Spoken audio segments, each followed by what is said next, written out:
For more on this, I'm now joined by Brian Becker. He's from the Answer Coalition in Washington. Brian, what impact could this have now on US-Russia relations, which look pretty good after John Kerry's visit to Moscow last week? Or they appeared to be pretty good. This reminds one of the old expression that diplomacy is nothing more than a form of perjury. You have John Kerry meeting with the Russian foreign minister, talking about an international conference on Syria. We've had many proclamations by the Obama administration recently that there'd be greater coordination with Russian security about terrorism.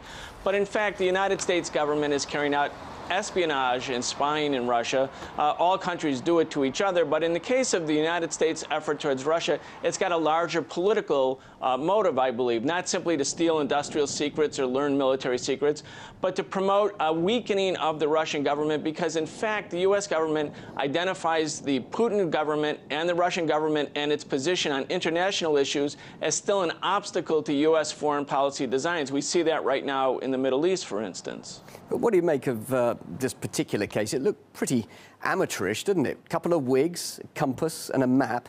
What does that tell you about that?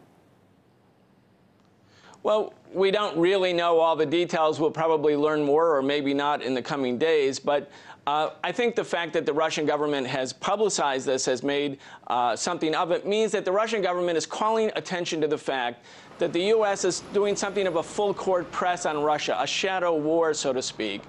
They have using the NGOs and the penetration of Russian society by U.S. soft power through the NGOs at one level, trying to carry out many intelligence operations to get Russians to defect, penetrating Russian society. I think also you watch the U.S. media, very favorable coverage to the Russian opposition. Any protest that takes place in Russia, even if it's small, gets enormous front-page coverage, while here protest movements in the United States get almost no coverage.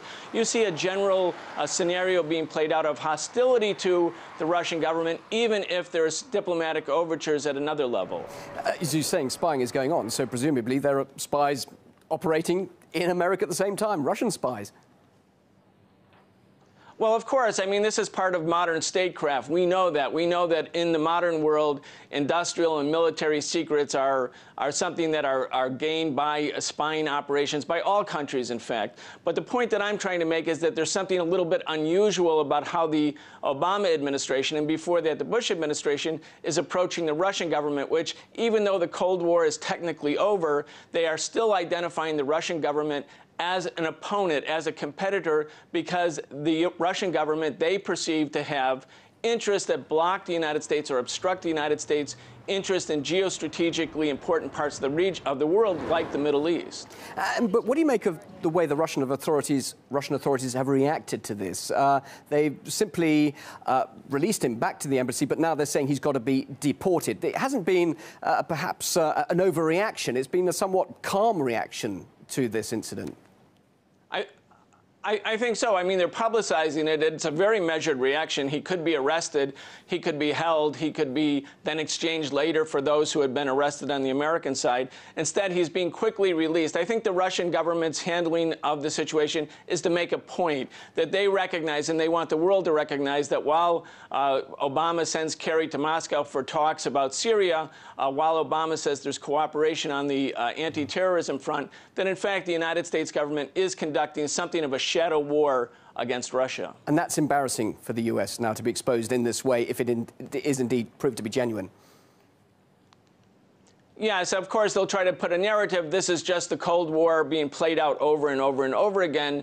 The Russian government is not trying to overdo the incident, but they are trying to make a point. We'll see how it plays out in the U.S. media in the coming days. Yes, and you say this is something which is going to happen again and again. It's something, of course, that is not over because the Cold War is over, and we all love a spy story, Brian, so we're going to see a few more of these in the future? Indeed, but I think it's more than just a spy story. I think the U.S. government is trying to fundamentally weaken the Russian government. They would like to have a Russian government that's more pliable, that's more of an accommodationist government. I think right now the Putin government and its foreign policy in particular is considered an obstacle by the United States, so they're using espionage and intelligence gathering and other methods to create and foment opposition inside of Russia to Putin, including the penetration of important parts of Russian society by U.S. spies. So I think it's got a serious political motive behind it. Brian, thank you very much indeed for your thoughts. Brian Becker, live in Washington from the Answer Coalition. Thank you.